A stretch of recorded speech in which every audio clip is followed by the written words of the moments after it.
Auburn is not a place, it is a people. The loveliest village on the plains is more than a college sports venue, more than a university filled with historic buildings, more than a quaint little southern town. Its worth lies within its people, those that call Auburn home, whether that be for a single day at a time or for a lifetime. Much like our legendary Toomer's oak trees, our stories are the product of a firm foundation laid in the beginning of our Auburn story. These are the stories of the Auburn family. These are their roots. War Eagle Auburn family, and welcome back to Auburn Roots, our journey of exploring and sharing the stories of your Auburn family members. Here we are at episode 19. We've been through 18 stories already, just sharing and learning about what it means to be an Auburn family member, and I'm sure that episode 19 is going to help us broaden our horizon about what the oddity is that is being an Auburn family member. It's unique, it's special, and it's one of a kind.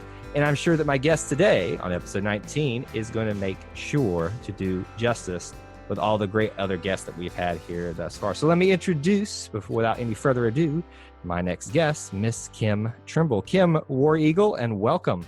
Thanks, Kyle. War Eagle. You and I have a connection in terms of how we met. I think we should start at the very top here, and that's talk about Miss D Ford. I mean, how do you not be an Auburn fan these days and not talk about D Ford? And I know this is your story, Kim, but we got to talk about the D Ford thing and your perspective of it. Oh, it wouldn't be my story without D Ford.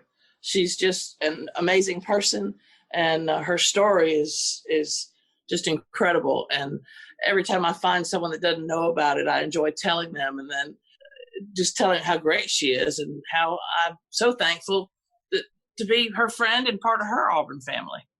It's a very interesting way to, become an Auburn fan. And if you want to go back and listen to that, listeners, episode 1 is where this all started. And we've had actually several guests that have had a connection, either meeting Dee on game day or previously. And you can find several of those throughout Auburn Roots. Another one, for example, would be number 2, episode 2, Jeremy Henderson as well.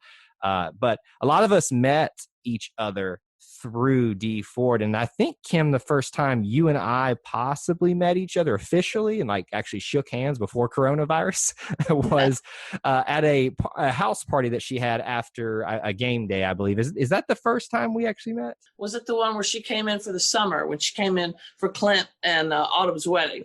Yes, that's what it was. That is why it wasn't a game. Well, hey, look, an Auburn wedding might as well be a game day, right? Exactly. Hey, yeah. No fall weddings. Exactly. No on fall Saturdays. Well, I wish my cousin would listen to me on that this last weekend, but that's neither here nor there. So we'll stop digressing from that point.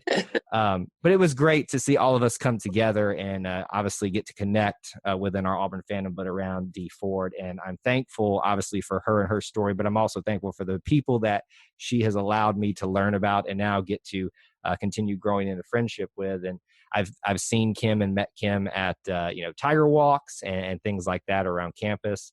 She is an avid Auburn Tigers fan, and I'm interested to talk a lot about that with her and hear some of her story here. But before we actually talk about your Auburn story, we need to know a little bit about Kim outside of Auburn and kind of, if you could sit down on a couch is the way I always describe it, and to give me a very short nutshell of who you are, where you're from, anything that we need to know about Kim outside of Auburn, what would you share with us? In a nutshell, sort of a large nutshell, if you will.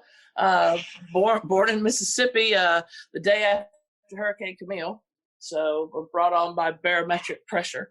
Lived there for a few years, then moved to Texas. And when I was 6, we moved to Singapore. My father was in the oil business, and I grew up overseas and came home during the summers and went back and moved back here after my senior year, high school, college, and everything. Lived in Mississippi, South Mississippi, and was in law enforcement for a long time. I was a sheriff's deputy and then a sheriff's investigator, and I worked with the DA's office and all. And when Katrina came through in 2005, I ended up moving to Alabama to be with my husband, and his family was up here, so we moved to Alabama, and I've been here ever since. Lived in Alabaster for a while, and when my husband passed away, ended up moving to Lake Mitchell, where my parents had a home. My father had died a few months after my husband, and my mom was here alone, and she's got pretty much a giant house with 2 separate areas to live in, and she said, why don't you just move in with me? And I've been here ever since. Hey, that sounds like a pretty sweet deal there. I would take that in a heartbeat. Hey, the rent's good. Well, it sounds like you've been very well traveled. We talk about Mississippi, Texas, and then you make this giant leap over to Singapore. I had no clue that Singapore came somewhere into your story. So tell me a little bit about that, actually. Like, someone who was born and raised in the United States and spent most of their life there, but you go overseas. Give us a little bit of perspective about that.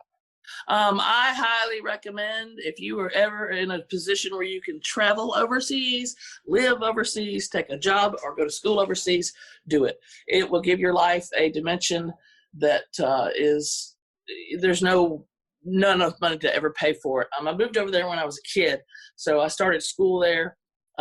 American school, big American community in Singapore. We had our own football league. My dad actually played college and pro ball, and so he was active in the football thing over there as a coach and a ref, and I was we called them water girls back then, but I guess that's they have a different name now. And I also did statistics, which is weird because I'm terrible at math, but I guess since I was the coach's daughter, I somehow got that job. But it was fantastic. We traveled a lot. We would come home usually once a year for summer, or maybe once in a while for Christmas, when my mother would plan different routes going and coming, where we always went to a different country. And then we did a lot of vacation traveling. Over there, when you go on spring break from Singapore, it wasn't like going from here to the beach. We went from like Singapore to Bali or Singapore to Tokyo or something. So it was just a great experience. I am still friends with tons of people I grew up with over there this day, thanks to Facebook.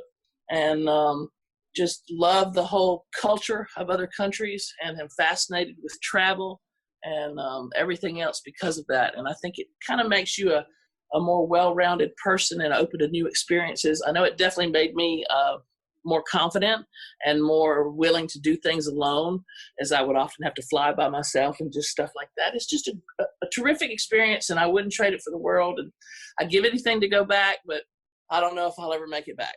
Yeah, it's quite a bit of a haul to get back over there. So I'd imagine you've got to make a big trip out of it to do that. And props to you for getting on a plane for that long. I don't know how people do that. I'll get on a plane, I'm fine, but I really don't want to be on it that long. So the fact that you could actually sit in a plane and be confident about it, that to me, you're a winner in my book simply because of that. Talk about a spirit not afraid, Auburn woman there. But that is definitely not me. My spirit is very afraid. I'd rather fly than drive. And nowadays, in my younger years, I could sit there all day long. But the only way I would back now is at a minimum business class. And I think to get to Singapore business class is around $15,000. And I'm just not there. There's not many people I think that they can get there right now, especially at what's going on in the world. But hey, maybe it'll happen for you one day. And, maybe someone out there is listening to your episode here might help you get out there someday. Who knows? But I think it's interesting perspectives that you might have. Obviously being someone who's a little bit more worldly and had some experiences overseas, but also in the Southeast. If you want to call Texas the Southeast, they're not really the Southeast. They are, but they aren't. We kind of consider them part of it. But Mississippi, I definitely I want to hear perspectives on that in just a second. But why don't we start with this, now that we know a little bit about your background. Where does Auburn and Kim intersect? Where does that begin?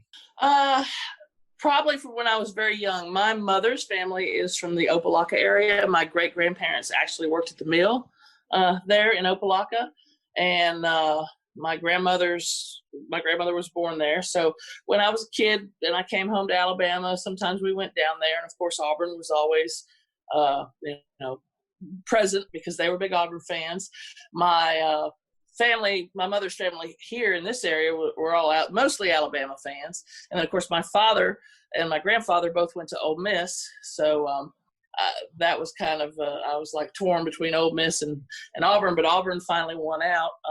And when we lived in Singapore, we didn't have live football so much, but they would often send it on tape delay to us, big games. And so that's how I really got into football. But I guess it was 82, I think, Bo Over the Top was when it really did it for me. I think I was 12 or so, and we would get these highlight reels of hometown college football games in Singapore where we would all gather at the Petroleum Club to watch NFL stuff, and they kind of put it all together. And the Bow Over the Top was like finally what, that's the vivid moment I remember kind of being an Auburn person when I came home. But from then on, I was orange and blue from then on.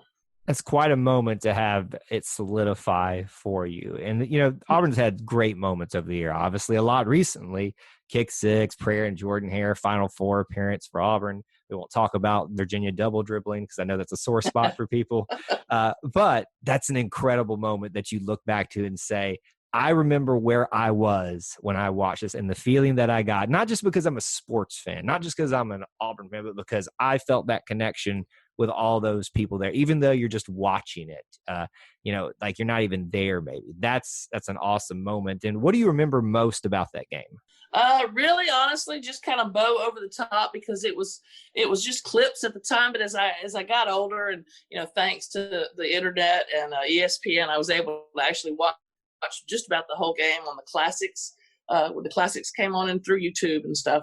So I would say that, and just the how exciting Bo was, not as just in that game, but in general. And just the feeling of looking back at all that, I didn't know what I was watching then. I was just happy Auburn, of what happened and Auburn won. But you look back now and I see it and I see all that history, what a pivotal moment for Auburn that was, and for Bo and Coach, everything. Yeah. So I look back now and, I'm like I said, we were at the Petroleum Club, but it's not like I have a moment where I remember what I was wearing or anything like that. It was just one of those, I do remember that game. And from then on, even living overseas, it was kind of hard to keep up with. But my grandfather would keep me up to date on the Auburn scores and the Cubs and Yankees scores. So I kind of knew what was happening. Now, you're not a Yankees fan, are you? Oh, man. Yeah. Don't hold that against me, though. My grandfather used to take me to Yankee Stadium when I was like 10 and 11. And, I love it. And then, of course, just like everybody else, when we got WGN, I became a Cubs fan, too. So those are my two teams.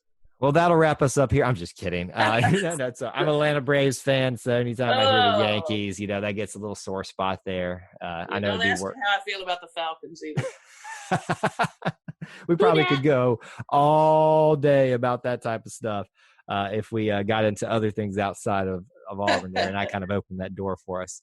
But yeah, let's talk a little bit about maybe your perspectives as an Auburn person growing up in other parts of the Southeast. And I love this type of – I ask a lot of people who are not necessarily from Alabama or even maybe places close to Auburn, even in Georgia.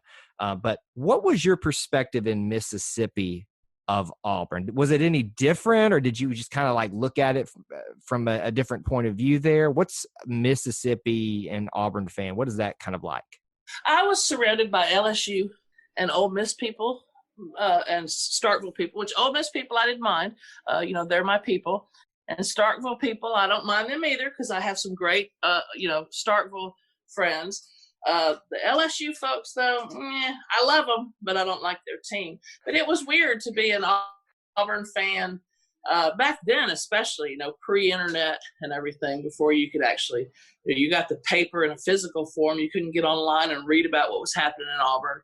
I was bombarded with everything that happened at State, Ole Miss, LSU, but nothing about Auburn. So it was tough. And there were, I remember as I got older, I made friends with two other big Auburn fans in my town, and we are still friends to this day. One of them, she is actually my best friend, and the other one is a fireman. He's he's a firefighter in Hattiesburg. He brings his family up to Auburn once a year, and we tailgate and hang out with him. But it's different. They're just as obsessive about their teams as we are. And I guess because I'm not there in it all the time, I don't see it as much. But one thing I will say about the Auburn family is it's not a lie. It's true. And I never felt that way with any other school, with any other, any other fan base or anything like that. And I just feel like if I had not known about Auburn and just came in blind, so to speak, as an older person, it would have, not taken me by surprise, but I think I would have not believed it at first until I saw it in person. Mm-hmm. But it's definitely from another state looking in, it's a different world, but it's a good one. And I don't think anybody has the spirit that we do, and for sure no one has the family that we do. Absolutely. Well, one thing that I like that you pointed out there is you talked about growing up somewhere outside of Alabama, the outside of, we'll call it the Auburn bubble, but you connected with these two individuals that are now lifelong friends. And for me, what I've learned, especially in my life, but especially doing the show, is that, Auburn is, yes, it is a place, but it's not necessarily just that. It is more so just a people. And when you find these people that you connect with and over a simple thing as the colors orange and blue, and you're in this other community where you're not necessarily in your own bubble, that kind of strengthens obviously your bond together as individuals, but in a collective sense is like we kind of were the torchbearers for this area. And I think honestly, I envy you a little bit, Kim, because while I grew up in an Auburn bubble and that was just the way it was, and I'm proud of that, it's almost, you have like this, I don't know, I'm trying to think of a good analogy here, like gladiator, like you went to war with each other.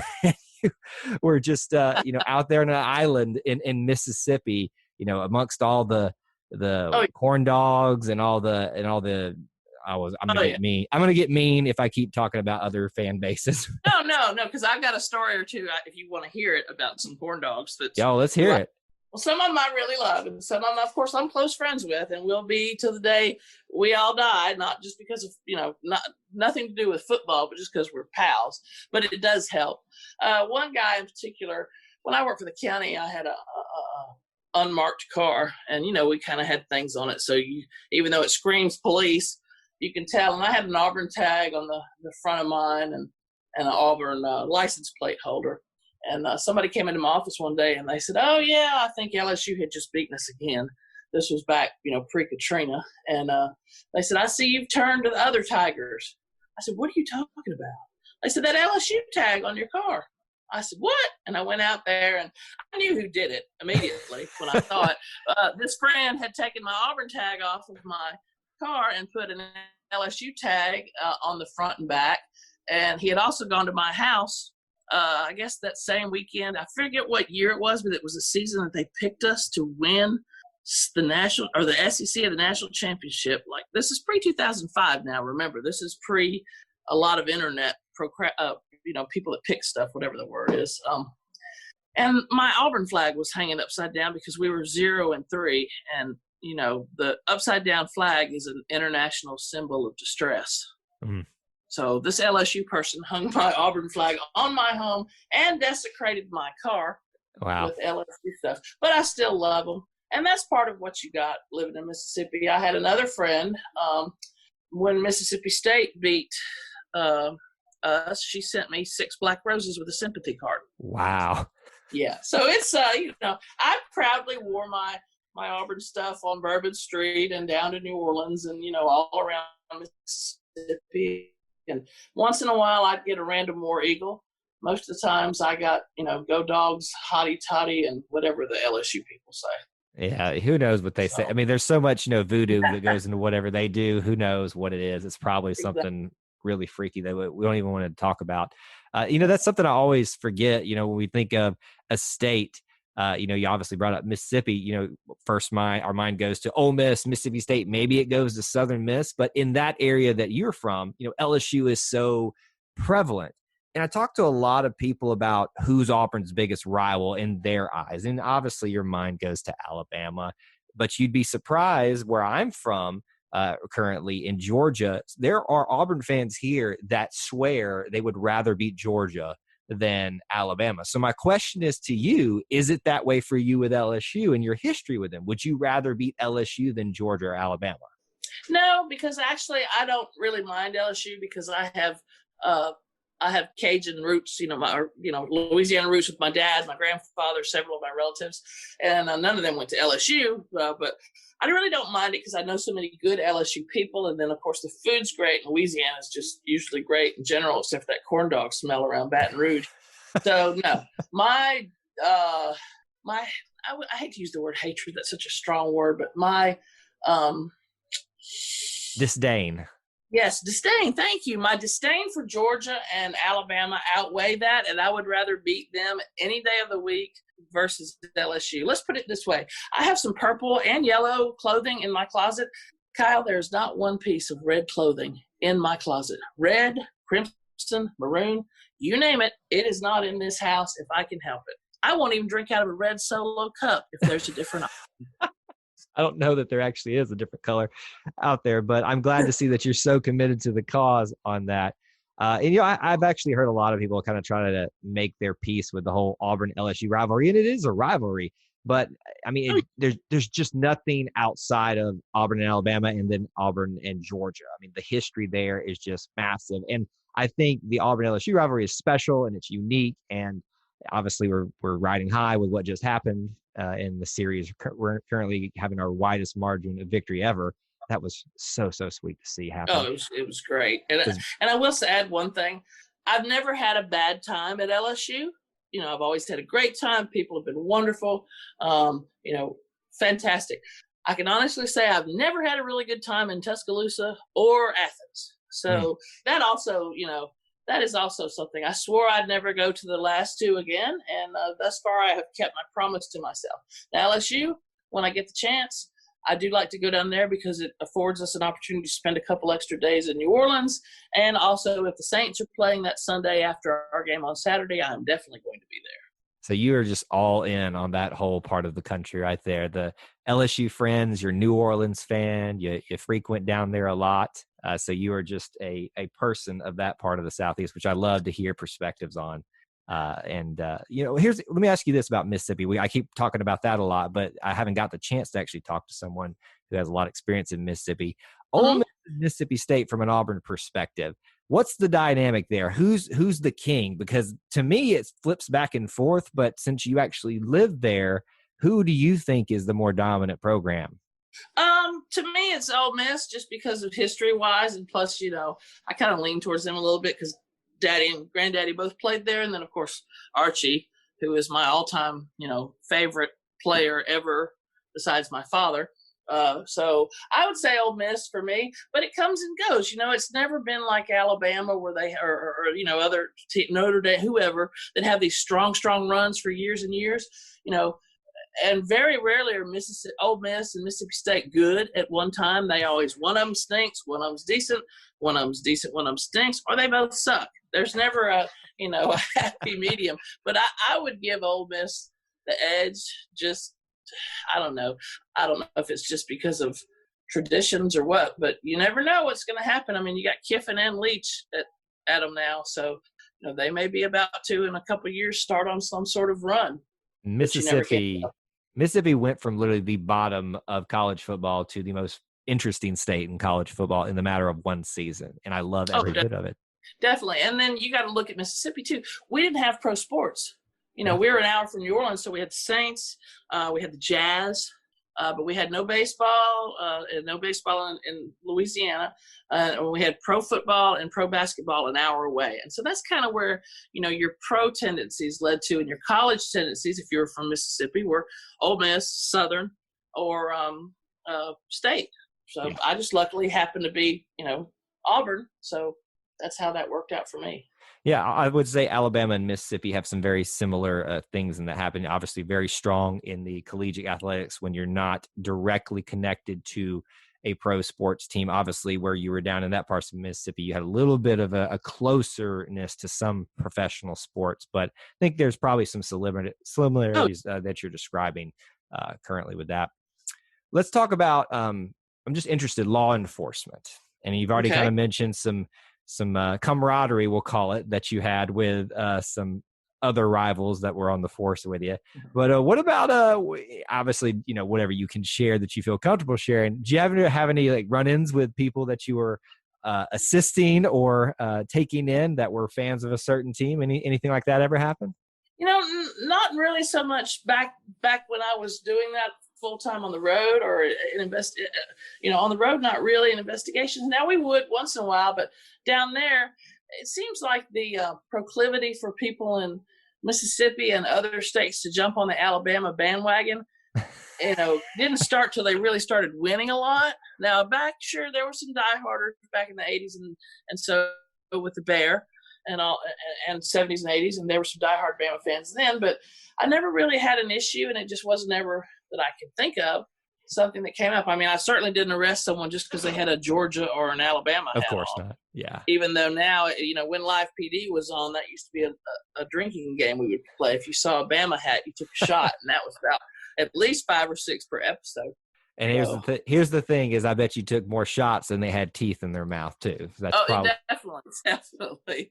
But they said that, they never really ran into that back then. Now, I have had one person that I had arrested one time try to friend me on Facebook a couple of years ago, and he had an Alabama hat on, so that could kind of fall into that category, I guess. Yeah. He was summarily denied and blocked. Well, you definitely went the way I wanted you to go with that type of a story there. I was hoping I was going to get more of an Alabama lean with those type of situations you might be running. And I don't think any of us are shocked out there. Even if you're an Alabama fan, you're probably not shocked if you're hearing this.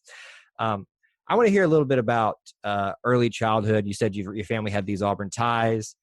What are some things that you remember that you learned from them, or even just great games that they talked about or they experienced, or what are the things that kind of started forming your Auburn roots within your family?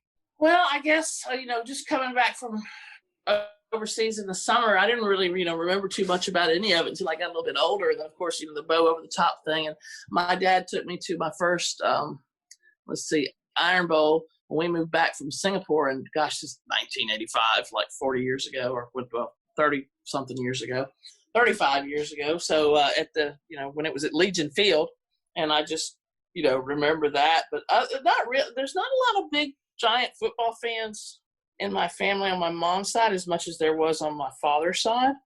So it's kind of I kind of forged my own path with the whole getting into Auburn. I've always been a huge sports person anyway. And, so it just kind of fell that way for me, but not a whole lot, unfortunately, that I can recall. Just kind of did it on, remember my own thing. Well, that's what an Auburn fan does, is blazes their own trails. And I love to hear that. Well, let's talk a little bit about maybe outside of football. And I know that's the king, that's the thing that we love to talk about. And it's what we say here on the network, that while football drives the engine, the car doesn't run without the rest of the parts, even outside of sports. But if you had to kind of pinpoint the other program that you pay attention to a lot, what would that be? Baseball. Baseball is my second huge sports thing. I love basketball. I really have always just kind of been indifferent as far as basketball goes, except like I was a huge fan of the Celtics when I was younger, Kevin McHale, Larry Bird, all that. But I always liked Bruce Pearl.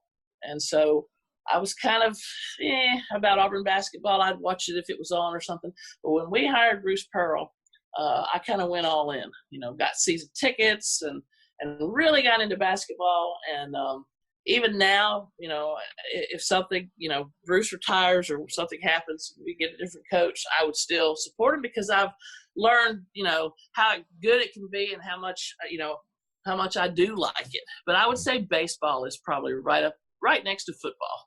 Well, with you being a Yankees fan, I'm not surprised by that in the least. And there's a lot of great history with Auburn baseball. We think of Hal Barrett a lot, obviously Bo Jackson, Tim Hudson. Yeah. If you had to pinpoint your favorite Auburn baseball player, who might that be? Oh, the Big Hurt, Frank Thomas. That's the big one right there. That's, sadly, when we talk about the greats at Auburn, he's always like the third on the list. And I think we forget how great of an athlete he actually was. I mean, most people don't know that he came to Auburn to be a tight end, or at least to do that at the same time, and didn't realize that he potentially was going to be a two-sport athlete.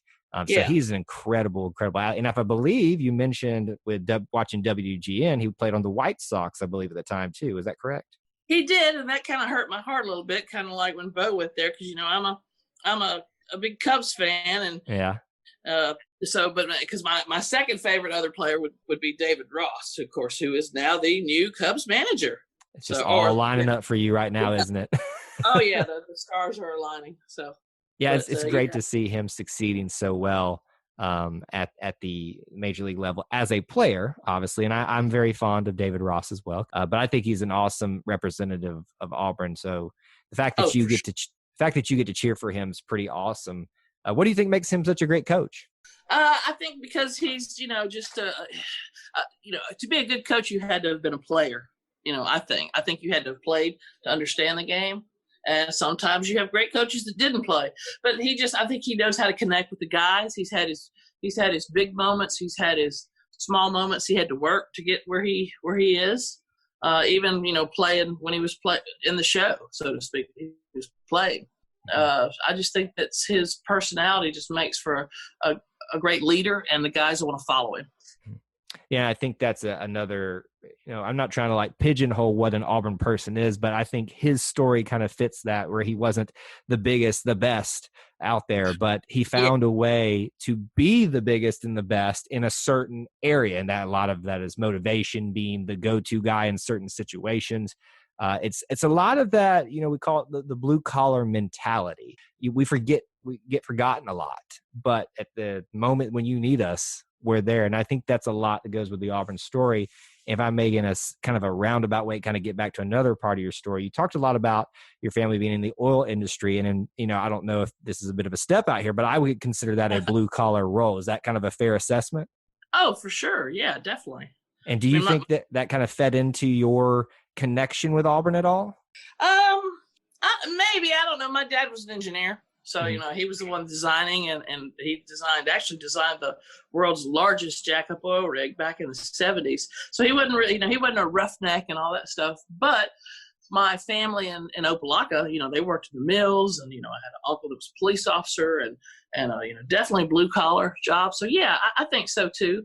Plus, Auburn people are just down-to-earth people. It doesn't matter, I'd say the majority of them, whether they're buying a ticket to go in one game that they only get to go one time a year, to people all the way up to the Talons and the Oak Society. Mm-hmm. Everybody's everybody's happy to be there. Happy to be there and happy to be with each other.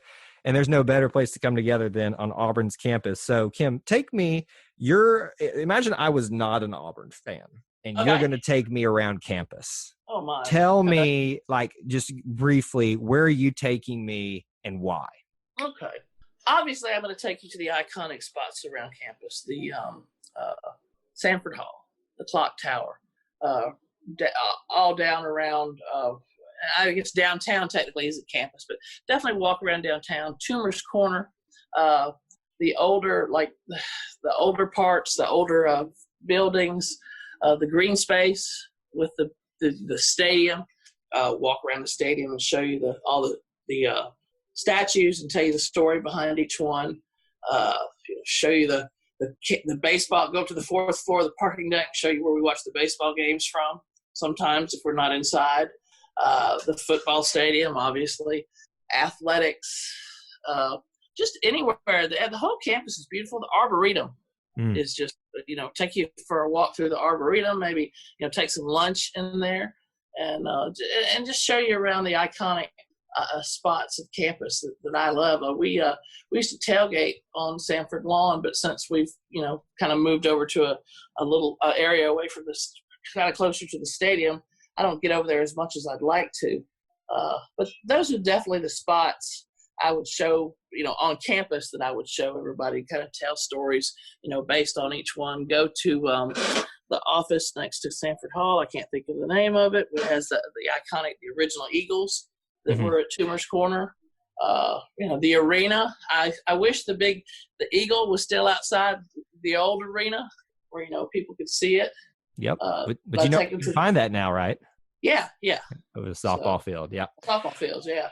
And take them, just take them to all the Red Barn. I think that's a great place, and take them to all the spots and just show them how we do things. Yeah, I think that's a great way to kind of sum it up, is just to take them to, obviously, the obvious things, Sanford Hall, but even those little smaller things. And I love that you brought up the Arboretum.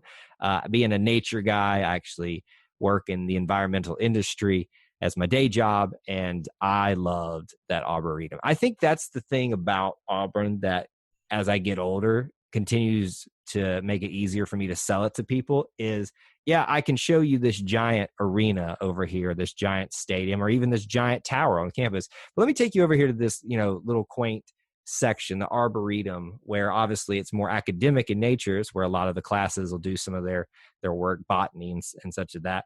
But it's just a special little place over there by the president's mansion. And you're right. I don't know why I've never thought to go have lunch over there. That's a brilliant move, Kim. Oh, it's great. And it's just beautiful. And depending on what season you go in, there's always something new to see. And if you walk over there, you can walk around like, I can't think of that. Lem Morrison, see where they do a lot of the growing from the ags, the ag stuff, testing out corn and all that, unless they've built something there since the last time I was down that road. Yeah. Because it seems like every time I go to Auburn, there's a new building. So how are you feeling with all the changes that are happening in Auburn in this current era? We're seeing probably the biggest growth boom that's happened in I feel comfortable to say quite some time in the small little quaint town. Where do you kind of fit into that? Are you happy about the progress, or more a little bit disappointed to kind of see some of the old go away? Where do you fit into that scenario? I'm definitely torn with seeing some of the old go away, tearing down parts of old, classic downtown. I understand the need for growth and the need for revenue. That's just, a necessary thing that's got to happen. But I hate when it comes at the cost of stuff that is not either doesn't need to be torn down or could still be viable to people and has a lot of great memories. I don't like, places I used to sit and have a meal and maybe a drink with friends and watch the sunset and see the beautiful Auburn sky. And now I look up and I see somebody's apartment, 10 floors up. That's just not really what I like. And then of course, parking is a nightmare. Thankfully, most places you can walk to if you have a while to get there. But I'm torn. Like I said, I understand it, but I don't necessarily like it so much. And I think some of the things that they've done away with, it's just a shame. And I think one day people are going to, I hate it for the people that are coming in now and haven't seen it like it was. So what's the one, like, whether on campus, off campus, a little bit further into town, what's the one thing if they get rid of it that you're going to chain yourself to? Hypothetically, not to say that you'd ever do this, but hypothetically, Kim's going to lay herself down and say, you have to run over me to take this down. Oh, it would have been the supper club, but I mean, that's already gone. So, we went the last night. I was there the last night. Oh, it was sad. I guess just right there, the old downtown where Quixote's was and all that stuff. I mean, I remember back in the day when I lived in Mississippi, sometimes we'd just up and decide on O'Hare to get up early Saturday morning and drive to Auburn to a game, 5-hour drive. And then we could always go right there to that hotel, which I can't think of, the old hotel that's gone now. We would go there and, get a cheap room, spend the night, get up, come home. Sunday, we can't do that now, And the places like that, it's just it's the overselling, I think, of things that makes me sad. Right now, honestly, I can't think of anything that they haven't already torn down that I wouldn't chain myself to. But emotionally, the supper club was rough. It was a rough one. So, okay, you got to tell me, I was there while supper club was still there. I never went to it. I just never had a urge to. What made that place so great? Because when I drive by and I see the crowds out of it at night coming into town, I'm like, it looked a little bit run down. And I know that there are people screaming at me now, listen to this, Kyle, you don't understand. So help me understand the greatness of what was the supper club. Well, back in our day, I sound like an old person, which I guess technically I am, but it was just a great place. We had a lot of good times with friends there. They had, great bands and just, it used to be a brothel. Did you know that? I vaguely remember that. And now that you're saying that now, another reason why I probably never went there. That's what I've heard. So a long time ago. But it just was a lot of fun, and back when you could go out and enjoy a night out, and have fun, and they stayed open late. They had the drunk bus that would take you home, and all that stuff, and we just always had a good time. It was it's called the Supper Club. Was there any eating that actually went on there? Was there any food partake there? I think back in the day, it used to be a restaurant, and that's where it came from. It was I want to say it was a steakhouse, like back in the day. And the reason they called it a club is because they had to sell, in order to get it out. Now, I may be wrong. And I can't Google it because I'm on my iPad and my phone's in the other room. But I think from what I recall hearing, and this could be wrong, it was just like a steakhouse or a place, and they had to get in order to get an alcohol license, they had to sell memberships to people, and that's why they called it a club.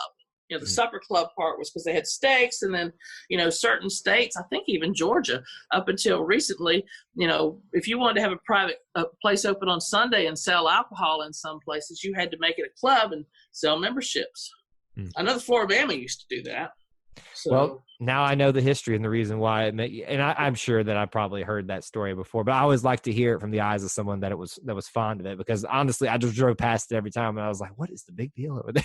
It just used to be fun. Like I said, they had a slush. That's what it was. The slush bus was, would take in. It was just a lot of fun, just a lot of good memories and stuff like that. And I guess just one of the places that was iconic when I was because I was actually at Auburn for a little bit and then ended up going back to Mississippi. But it was just one of the places when we were in town or something, just someplace fun to go. Well, everybody's got those special things and memories that we fall back to. And if it's special to you, then it's special to the Auburn story. Let's circle back a little bit and maybe talk a little bit more about sports. And we mentioned a lot the Bo over the top game. But in your mind, for you, in any sport, what's some other moments in games that Kim goes to when she thinks of the greatness of Auburn? Oh, gosh, the first Iron Bowl at Auburn. 89, I was 20 years old. My dad's insurance man got us tickets, and we went to that, and it was amazing. The LSU game where the barn caught on fire. I was sitting in 102 in the upper deck, so the fire was behind us.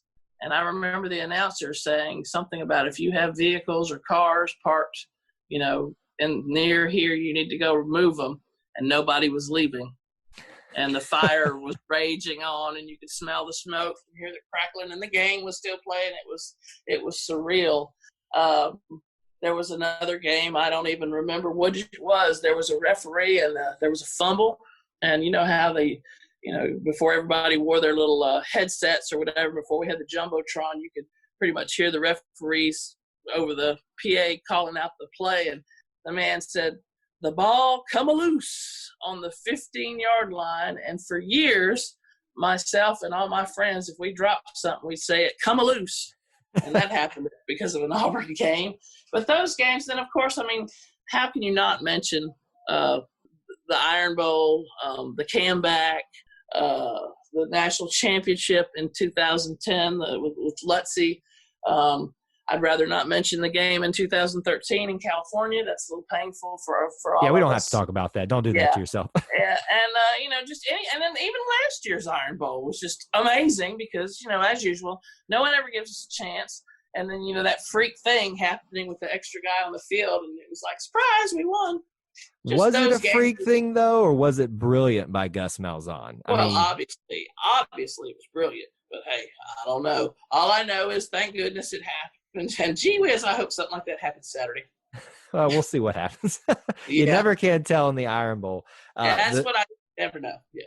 The people that start prognosticating and predicting what's going to happen, I just immediately say, so what you just said, it's not going to happen. It's actually going to happen the opposite way. And it may actually be in the opposite way, not in our favor, but that's just how crazy this rivalry is. And it's literally one of those, no matter how good the team is on either side, you put all that aside and you just play the game and see what happens, because you never know. 1 second can make the difference. Right. And I love all these talking heads, on the national sports media that are like, oh, well, this is going to happen. This is going to happen. Like you said, you just never know. And it never, I hate to cliche it because it's been used to death, but it all, it may come down to the last second again. You just never can tell. I would not want to be a sports bettor for this game because, they've got to be nervous too. but it just is just one of those things you just never can tell. I want to talk really briefly again about the 1989 first Iron Bowl at Auburn, because to me, obviously that's fresh in our minds right now with Pat Dye passing away not too long ago. Yeah. To me, when I hear people talk about this, especially recently, that was almost like trying to think of a very appropriate way to phrase it. Just one of those experiences that you just thought you'd never see in your lifetime. And the fact that you were there, I'm super jealous of, because I've got my dad's old, I think it was a blown up ticket of the first, and I'll be rolling out the red carpet type of thing and the score on it. And, to me, I just got to know, what was that like being at the first Iron Bowl in Auburn, Alabama? It was just incredible. And I can't even believe I got to go because I had been to Iron Bowls in Birmingham at Legion Field. I'd been to several in years past. And to be honest, I really don't remember much about any of those, but I remember just all kinds of things about the Iron Bowl in '89. Just the atmosphere, just the excitement of everybody, and all, because it was finally happening. And we were almost late because of traffic was so incredibly wild, and it just, I remember that, and just excitement and the joy when of having them there, which you don't get to say that very often, and then the joy of beating them, and it just was it was a once in a lifetime thing. It was kind of like I don't know what to compare it to. It's just it's one of those things, like Jimmy Buffett says, you had to be there to know what it felt like. But it was great. It's still one of the greatest sporting event in-person experiences. One of the greatest of my life. Let me see if I can make a comparison here, and I don't need your help on this. Were you at the Kick Six? Yes. And were you there like the day before? Did you come in on game day? No, I was there. I usually come in on Thursday nights now because of Tiger Talk being on Thursday night. So I'm there Thursday through Sunday when I come in for game weekend. So that I was there as well the night before. Friday night, and got in, not to make this about me or anything, but we actually camped out outside the stadium that night. I remember what you just described about '89, the electricity, not just on game day, but the weekend. There was just this buzz, and no one gave Auburn a chance, even though we were ranked in the top 5, I believe at that point. I think we were either 5 or 4 or something. They were number 1, obviously. And I felt what you described as electricity. Where does that compare at all to the '89 game, or is that still not doing it justice? I don't know. It kind of did, because that year, was such a fluke for us. That coming off of that god awful 2012 3-9 season, and then going undefeated up to that point, and just the excitement of that, and just how good we were. It reminded me a lot of 2010, but. Yeah, it was right up there, and okay. Just based on memory, I don't know. Maybe it's because I was 20 years old and I was just way more excited. But I'd say the Iron Bowl for me, the '89, was something. But once we won the 2013 Iron Bowl, I thought that the Georgia game the week before was the end all be all. Now the Kick Six was just because it's just such a it was one of those moments you're like, is this really happening? The greatest play, the greatest game, the greatest rivalry in the greatest sport happened on our field for our guys. And that's totally. So special. Yeah. So special. And then there's just a high, afterwards, just the people flooding the field, and, for my phone, died, before the game was even over. And when I got it charged back up, I can't tell you the number of people from everywhere. Some I hadn't heard from. They're just blowing up my phone. Congratulations. So it was crazy. And of course, in the days and weeks to come, all the, the stuff that the shows, the clips, the stuff like that. And then of course, every year we get to relive it because they keep showing all the clips. And it'll never get old. It just never gets old.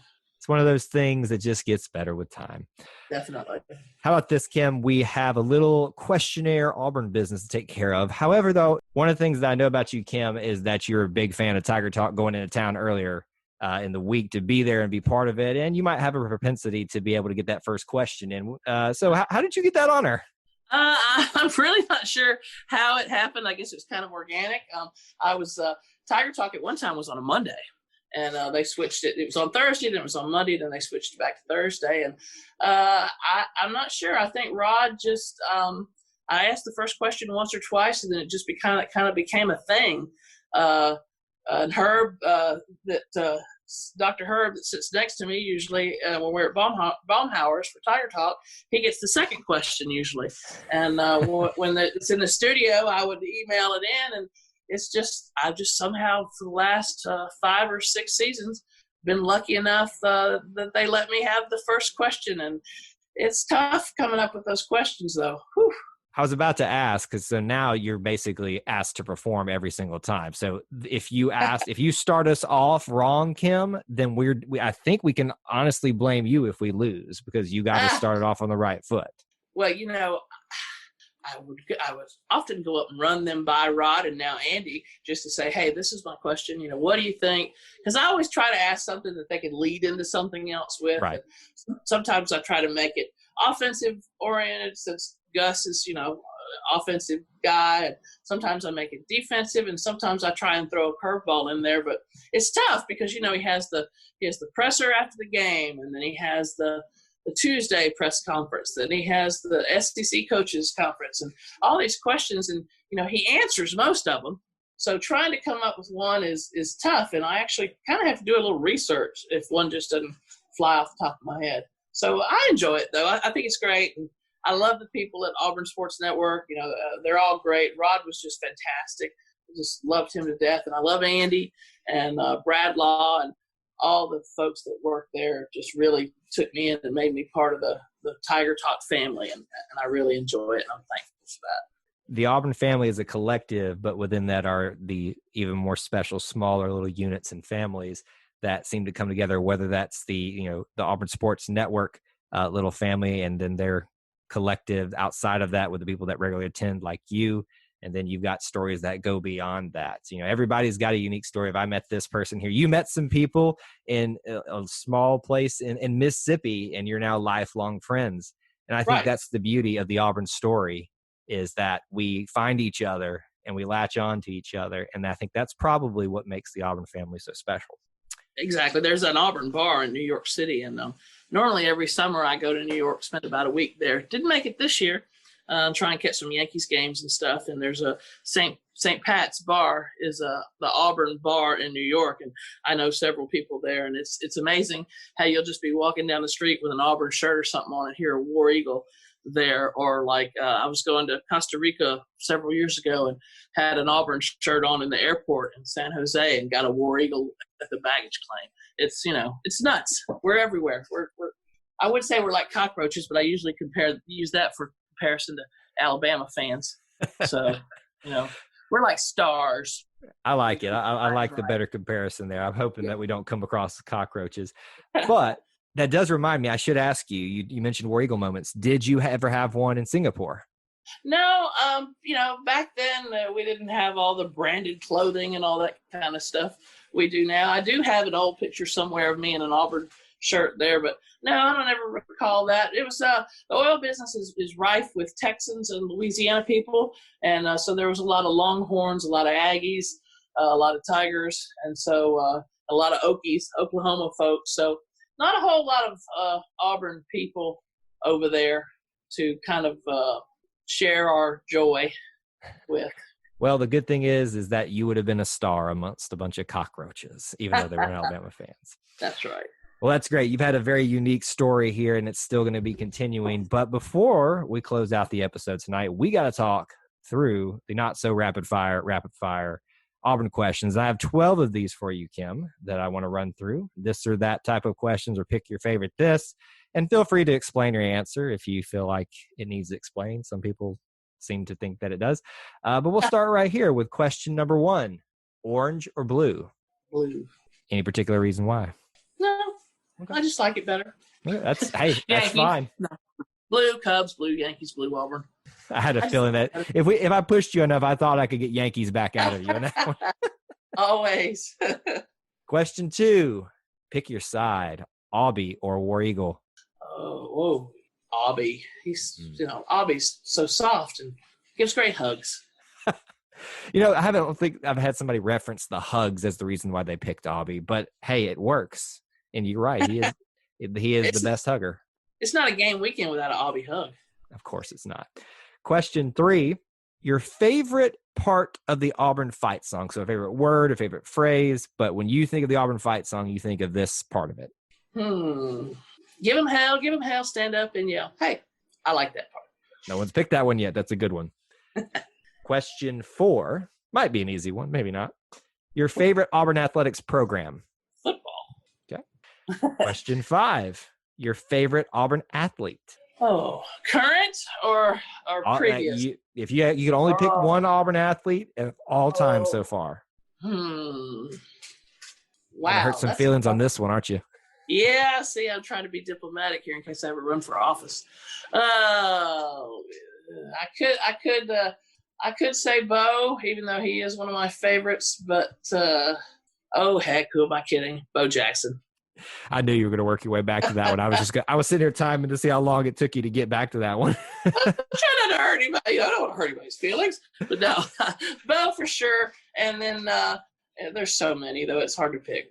Well, I'm going to force you to be less diplomatic, even more now. Number 6, your favorite Auburn coach.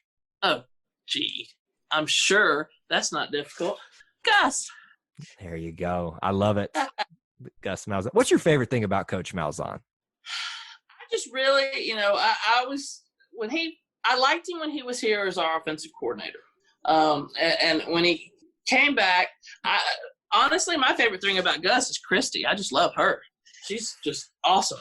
So she's one of my favorite people. But no, I just like Gus. I think I know he catches a lot of flack and all this, but he's a good guy. He really cares about the players and about the kind of people they're going to be, but also the kind of people they're going to be once they leave Auburn off the field. He cares about that. And, he's not, which I know it's all about winning, but he wants to make sure that those young men who are in his charge through the football program are taken care of and leave Auburn as Auburn men and that can contribute to society and come back to Auburn in the years, to come and show people, show others just how, they've turned out. Because, they do come back, and especially you'll see a lot of them on football weekends at the luncheons and stuff. And they all say things that Gus's former players say that all of them do. But I think that's part of it, his character. And plus, Gus is kind of quiet, and everybody, he does answer a lot of the same questions the same way, but he's also got a wickedly funny sense of humor, and he's just a good guy.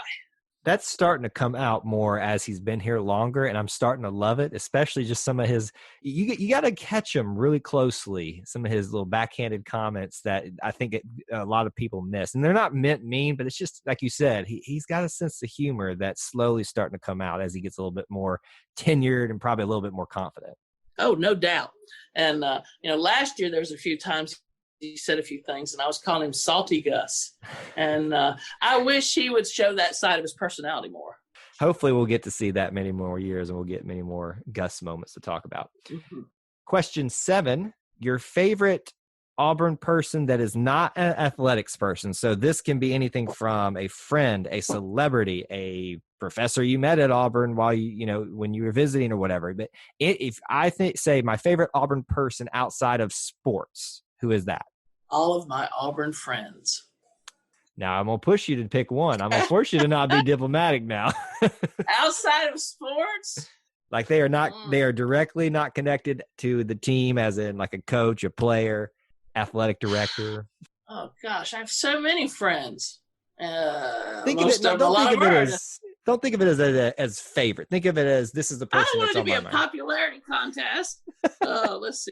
Probably my friend Sean Purvis. She lives in Mississippi. And she's one of the ones that I have since she moved there. She's from Mobile, graduated from Auburn. Since when I met her, we've been friends ever since, and this was decades ago. So, Sean Purvis. Okay. Question 8, your favorite Auburn building. Oh, does the stadium count as a building? It does. I I guess the athletics complex. You know what? I'm actually, knowing what I know about you, I am not surprised by that in the least. And I mean that in a good way, because I feel like that's where I always see you. Yeah, pretty much. And I said if I ever won the Powerball, that I would, build them, even though they're getting a new football complex, I would have built them one and had like my own office there. Hey, you got to figure out a way to make it happen. Make that dream happen any way you can. Hey, I'm giving Mississippi as much and Georgia as much lottery ticket money as I can, so maybe one day it'll happen. Who knows? Auburn fans are lucky, but that might be a little bit of a stretch. But we'll see. Yeah. Maybe. Just remember us little people when you break it big at the lottery. Gotta dream big, buddy. Question 9: your favorite Auburn place to eat, past or present? Whoa. I'd say Little Italy. Ooh, I don't think we've had a Little Italy yet. I do love me a good slice from there. I'm a pizza person late night after a game. Now, if you want to get a little fancy, I love Hamilton's too. That's one of my hangouts. But I gotta say, just for grab and go, is gonna be Little Italy.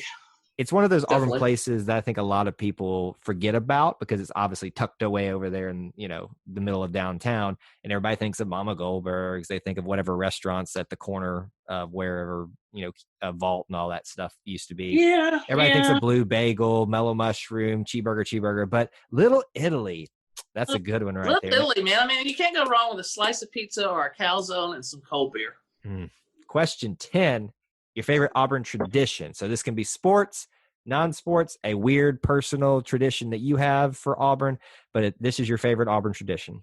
I say it also probably everybody else has said this too. Probably, I love it when the clock tower at Stanford plays War Eagle. That's the first person who's actually said that. You are the first to say that, and that's awesome. I love that. I mean, the Eagle Flight is iconic. I love Tiger Walk, but especially when you're walking, it's real quiet, or it's not a football weekend, and I'm walking the dog, or just downtown, or anywhere in general, and I hear that, it always just makes me smile, and just brings me a little joy when I hear those bells. Get a little emotional right now just thinking about it. Oh, yeah. Get a little misty-eyed. Question 11. We're in the home stretch. Okay. Your favorite Auburn memory? Oh, wow. My late husband and I's first game. That would have to be my favorite. Would you mind sharing with what the first game was, if you remember? Sure. It was 99 or 2000, whenever we played Mississippi State, because we were friends, for a long time, and I still lived in Mississippi. But that was the first game that I met him, and he was friend with some mutual friends, and so I remember that we had a great time, and took our first picture, together. So it was that was my favorite Auburn memory. We often think about when we think of the favorite moment question, everybody's mind first goes to, of course, kick six. But it's not surprising to me how often, if not more often than not, somebody goes to a story like yours. It's not so much about those big moments, but it's about those little big moments where you are connected with someone within the Auburn family. And that's what I think kind of most people kind of go back to and why it makes it so special. I agree. And can I expound on that for just a second? Please do. Especially with this year. I love football. I love football weekends. I love baseball weekends. I just love, sports and being with my people. But I have a nice big group of friends in Auburn that we tailgate together, and we have some, they have condos there on Ann Street, right across from the stadium, and we usually get together on Fridays and hang out and cook. Saturdays, we always have a meal either before or after the game. Everybody, pitches in. We have a big crowd. We celebrate, ups and downs, birthdays, anniversaries, births, deaths. We've been together a long time. And I miss football. I miss being in the stadium. I miss Tiger Walk and everything. But I miss being with those people more than any of that combined. Just spending time with them and sitting around talking or standing on the balcony yelling War Eagle at people going by, and watching the world of an Auburn football weekend go by. I really do miss that, and that's been the worst part of this whole COVID thing in regards to football season. It's just that, and I think that is the hardest part, and that is the best part like when I said, meeting my husband, going to games with him, building an Auburn traditions with him, and then all these other people. I think that's what makes it so special for me. Football and baseball and everything that goes on around the athletic events are just the icing on the cake to the great people that I have met and have in my life because of Auburn. Well said. I don't think we've had that summed up quite so well about the time that we're currently in. Continues to go back to the same phrase I always use. Auburn is not a place, it is a people. And that is very, very well done there. That was beautiful. That would make a great T-shirt. I think you should make one. I'd probably buy it from you. Hey, I've made T-shirts before. Question 12, your final question. Describe Auburn to me in one word other than family. Oh. I'm going to take that one away from you. That's 2 words. Let's see. I would accept 2 words. I can, as long as it's not like an extended phrase. No, I got a word. Okay. Soul. Ooh. Auburn doesn't just have a heartbeat; it has a soul. And it has a soul. It's just so Auburn soul. I got to tell you, Kim, we talked a lot about some stuff here that's just great, obviously sports stuff and stuff, but you have brought it home here in these last 2 questions with what you just said about obviously a COVID-19 era where we're all separated from each other. And then you're going to drop a soul bomb on me for the last question. My goodness. I'm just full of surprises, man. Who are you telling? I had no clue that you had a history in law enforcement, that you spent a little time in Texas, and then you were over in Singapore, and then you dropped in somewhere that you visited Costa Rica as well and had a War Eagle moment down there. Here I am sitting in another episode where I'm like, I've heard everything. I've heard every Auburn story. And the reason I continue to do this series is because of people like you, because everybody's Auburn story is different and unique, and it's always special to hear your perspectives. So, Kim, if you wanted to have any last words or anything you'd like to share with your Auburn family as we close out your episode, I'll give you the floor. I appreciate this so much, Kyle. I've enjoyed your show in the past. You have some really great people, and I'm honored to be amongst them. And I hope everybody has a safe and socially distant Thanksgiving as well as you can, and holiday season. And when we all get back to normal, as it were, if it'll ever be normal again, enjoy the times in Auburn, enjoy the times with your people, and cherish them and make the most of them, because that's really, it sounds cliche, but that's what it's all about. I think we've all realized it this year. And, show up and show out and support your Tigers, whether it's on the football field, the baseball field, or the basketball court, because basketball season does start tomorrow. And I appreciate all of my Auburn family, and I love you guys, and War Eagle always. I'm going to need you to set up a ginormous group hug with Aubie once this is all over on Sanford Lawn. Can you coordinate that for me? I do believe I can get that going. That's what I'm talking about, and I believe you are the person to get that done. So this is awesome. It's been great to learn about your story, Kim. Thank you so much for joining me, and we will wrap up here on episode 19 of Auburn Roots. Thank you for listening, everyone. War Eagle.